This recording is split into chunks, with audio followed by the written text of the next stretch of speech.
good afternoon, David. It is so nice to meet with you and learn about who you are and get some insights about your very long career in innovation and social innovation.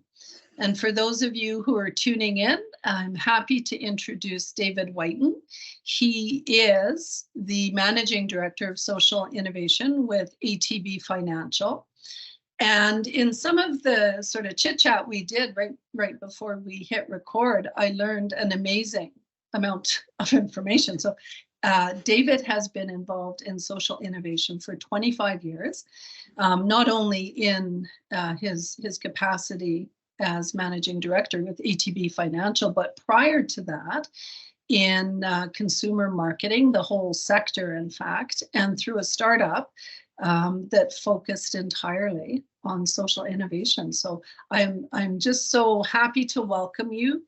Tell us about all this wealth of knowledge, and let's start with, what do you do at ATB Financial? Thanks. It's nice to meet you too. I have oversight basically of our corporate citizenship at ATB, which includes all of our granting donations to charitable organizations across the province, as well as our team member engagement in that work. Let's give kind of a layout, I guess, if you will. When we talk about the province, I mean, that's a very large space. So kind of give us, I guess, some numbers on what your granting process is like, I guess. Yeah, we actually engage our team members in our granting process, and we have 4 cross-functional committees that are made up of team members from across the province. We have market committees, so in the south, the north, and central. And then we have another committee that is all of Alberta. And as requests come in from different communities, we're looking at it through the lens of people who live and work and raise their families in those communities. So they have a stronger sense of what the needs are locally, and a better understanding of how those different programs might impact those communities. And so through that process, we really do have our eyes and ears of people who are on the ground in those communities, helping us to make those decisions. All of our decisions are guided through a decision matrix that we've developed specifically around the areas of focus that we have, the different beneficiary groups that we want to ensure we're supporting, and geography. Okay. And now I know, because of all the work we kind of do on our end, when you develop these frameworks, you need always a guiding framework, right? But I know a tremendous amount of work goes into the development, and then of course the administration of it. And so kudos to you and your team, because I know it takes a very long time. It's very comprehensive. Now, sorry, go ahead. I was just going to say, yeah, but that's not the end all and be all. There's a science and there's an art to it all, and we use the science to help guide conversations, to put people on the same page, to make sure that we're doing our best to really remove any bias or anything as we're discussing the different opportunities that are put in front of us. But at the end of the day, it's the people around the table, our team members, who are making those decisions on behalf of the organization. Mm-hmm. Very much so. Now, let's, for those who are tuning in, I know MindFuel, we used to operate years ago as the Science Alberta Foundation, but over the last 10 years, as we shifted very much into this youth innovation space, we've developed quite a meaningful relationship with ATB Financial, because these are two things that we actually both very much care about. And so, you're someone who has been in this innovation space now for 25 years or more. Why don't we unpack exactly what innovation is? What do you think it is, and why does it matter to Alberta, to Canada, to local communities, to cities? Yeah. Yeah, that's a great question. When it comes to, I guess, fostering innovation with youth, it's not about, I think, taking a curriculum and saying, we're going to teach you innovation. It's more about the skill sets that are associated with innovation, like collaboration and imagination and problem solving, design and critical thinking. Even entrepreneurship and persuasion is a part of it. And I think those are the skill sets that are important for us to foster in our youth.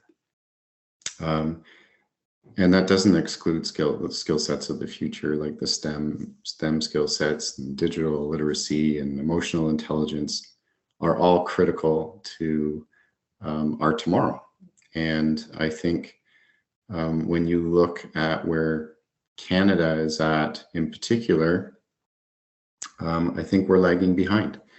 The Financial Times did a list of the top 100 leading companies in the world, and Canada had one in there. I think it was Shopify. Yeah. When you look at some other countries around the world, like the Nordic countries, Sweden, Denmark, Finland, Norway, they all consistently outperform Canada on an innovation report card. And the Conference Board of Canada did a study tour on this and trying to find the underlying reasons why. And I mean, there's reasons that aren't related to the skill sets I just talked about, but for the most part, their finding had to do with that we just don't collaborate in Canada and in North America like they do in those Nordic countries.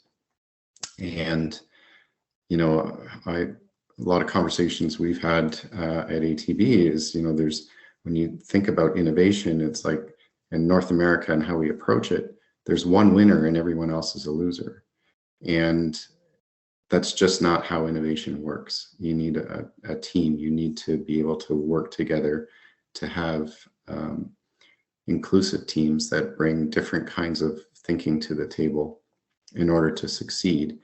And I think we need to foster more of a culture that supports that type of thinking.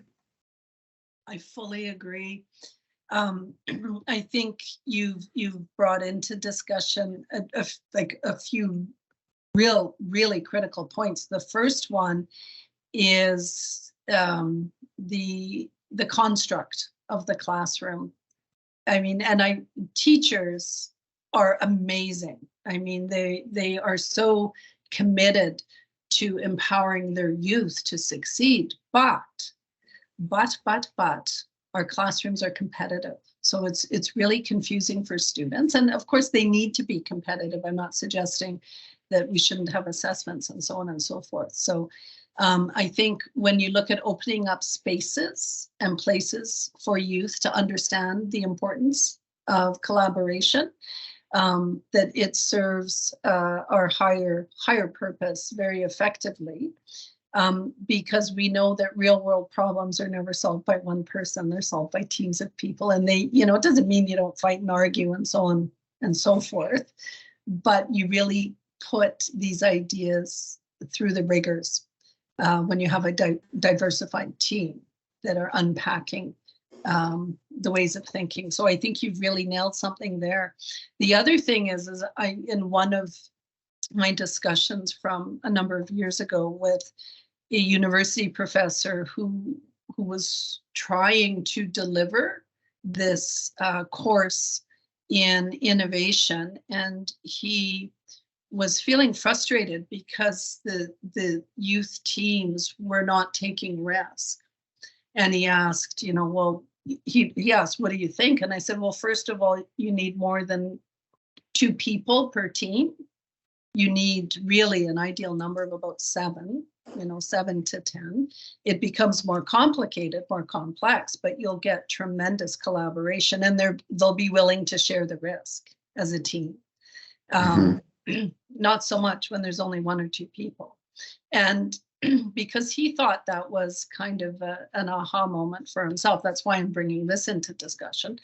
And I would think that probably the successes that you've identified with Nordic countries, I wonder if that's maybe something that they're onto, that collaboration really is many people. Yeah, I mean, I think those particular communities have sort of a culture that's based on trust and just based on where they are located in the world, they need to be able to collaborate globally to be successful. And it's just some of the different systems. Their government system is not that much different than ours. So it really is trying to dig into, well, why is it so different in terms of where we rank in innovation? I think risk taking has a lot to do with it, because I think we're quite risk adverse.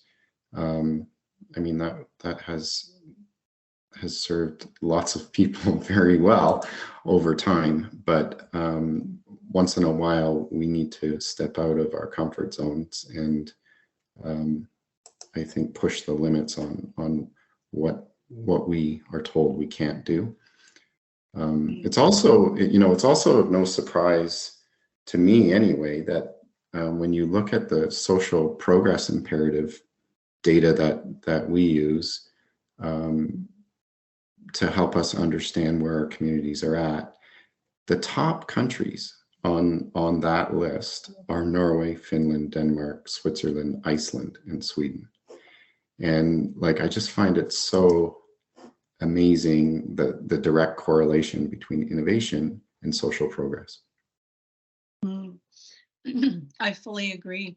I think you've also really, what I'm hearing, and correct me if I'm wrong, but what I'm hearing is that we can very intentionally create or architect, if you will, frameworks for youth where they can power up their kind of inner innovator, if you will, when we understand the importance of collaboration, communication, right?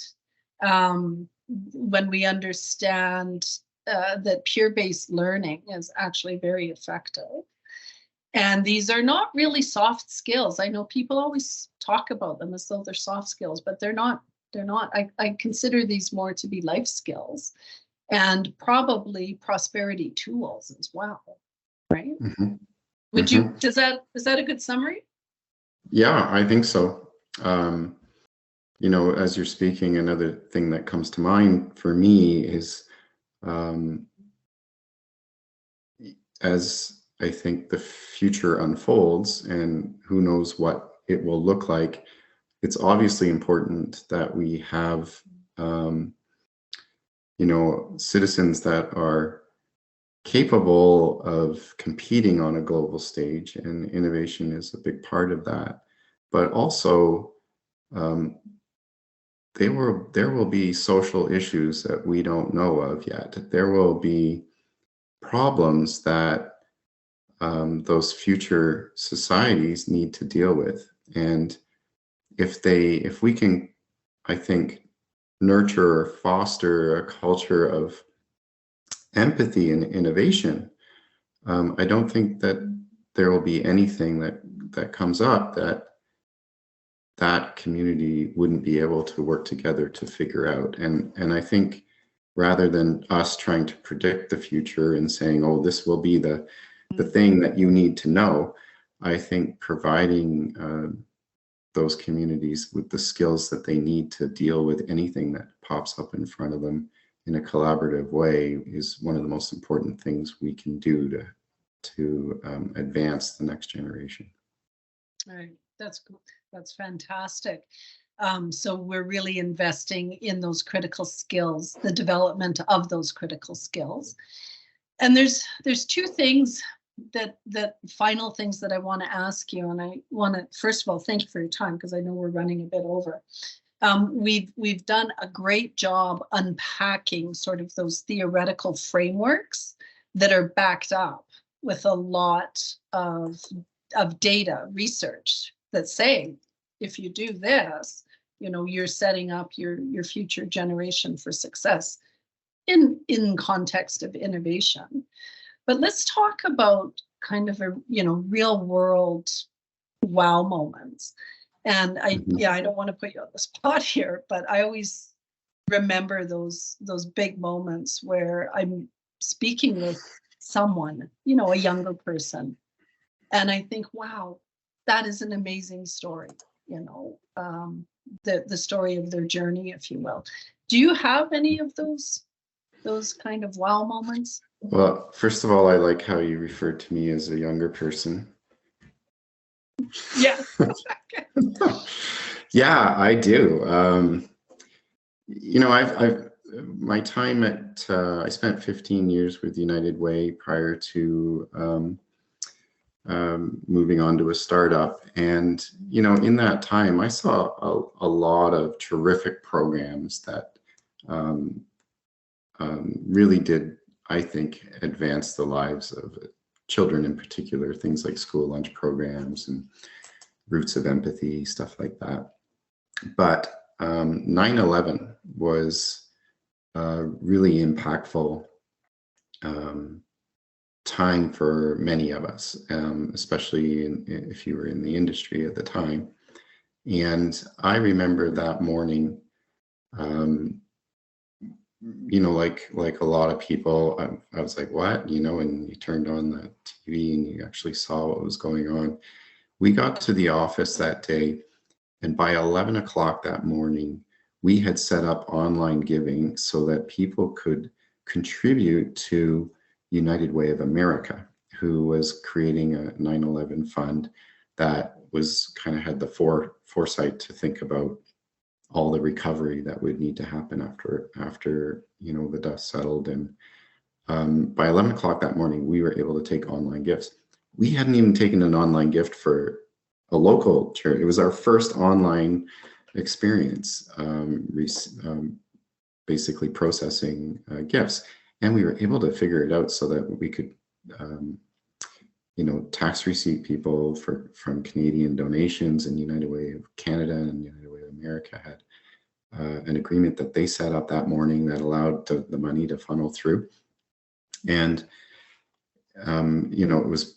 it kind of taught me that people can do amazing things when we're all sort of in the same boat, when we're all feeling it at the same time.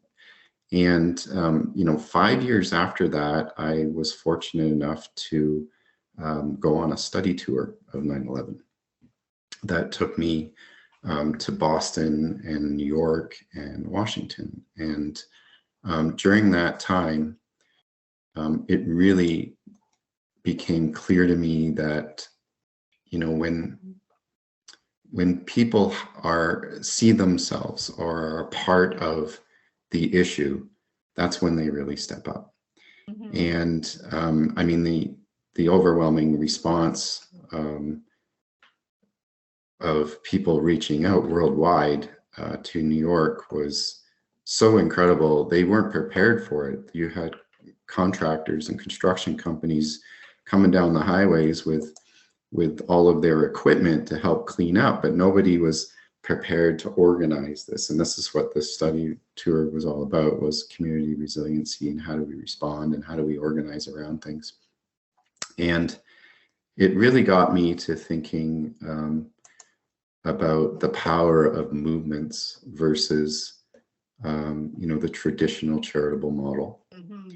And that movements have this ability to swell community support over time. And they're led by community champions or evangelists, but not by institutions.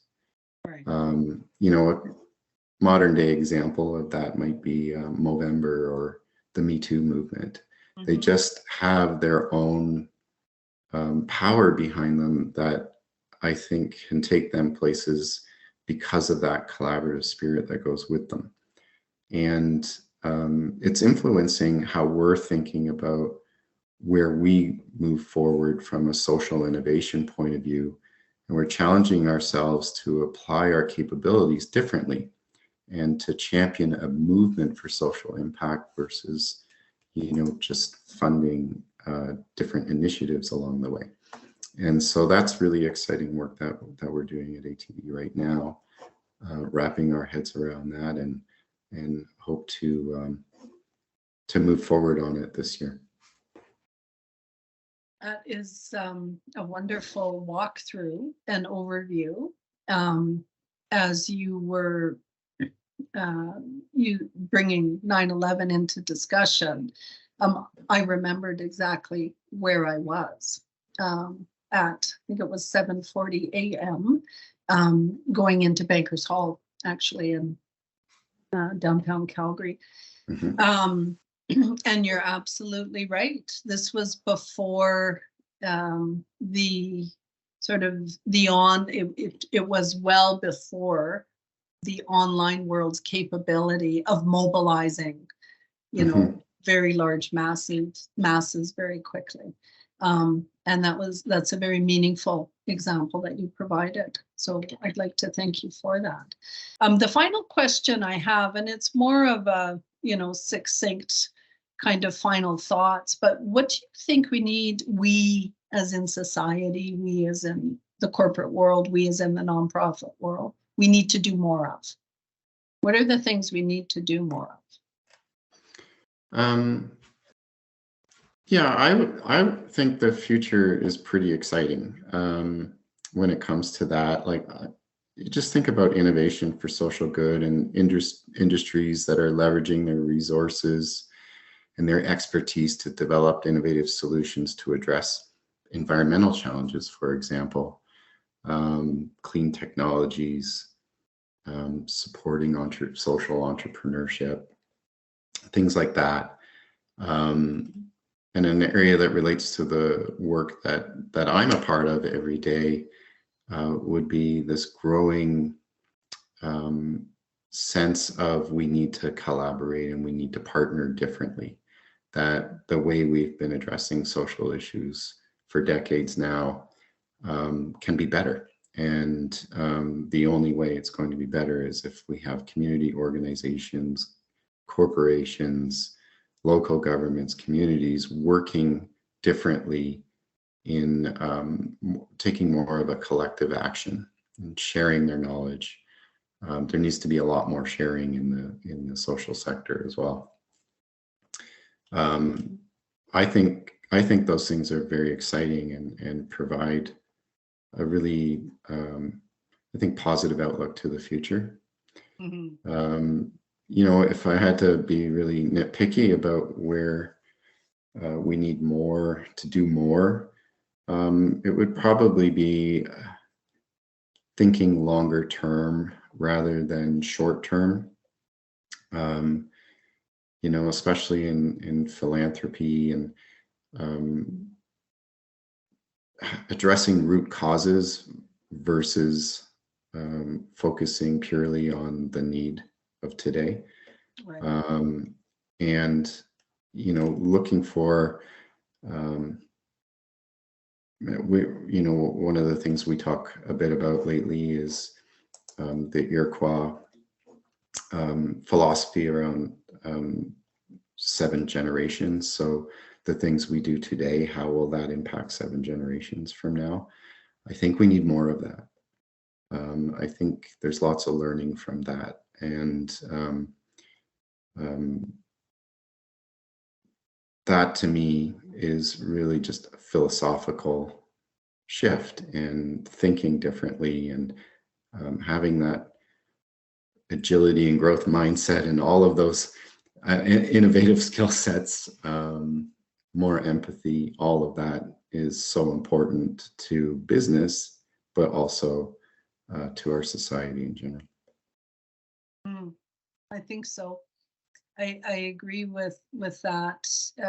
And, you know, before I came into the nonprofit world, where I've delightfully been for the last 10 years, but I worked in the startup tech sector and worked with amazingly talented team members who, you know, we were always hyper fixated on quarterly results, quarterly, you know, outcomes. And that's fine. There's a time and place for that.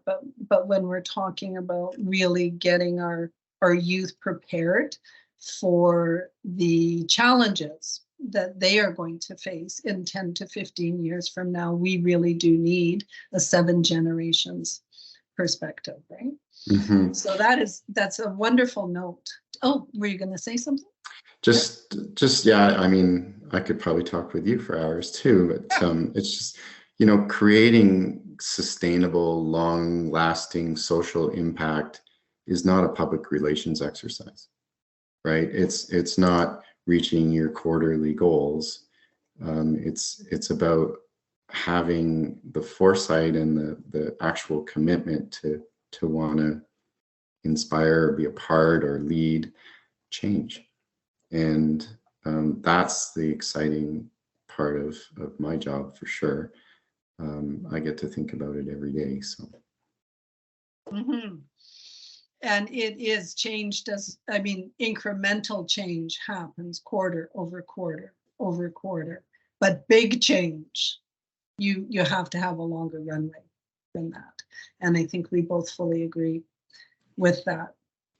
So it's been such a pleasure speaking to you, David. I know we have much more to talk about, and I'll look forward to coming back to this at another time, and we'll unpack social innovation and what frameworks really support this very important mechanism in our society, right? Where we are making investments into youth that help our province, our country, help the youth individually.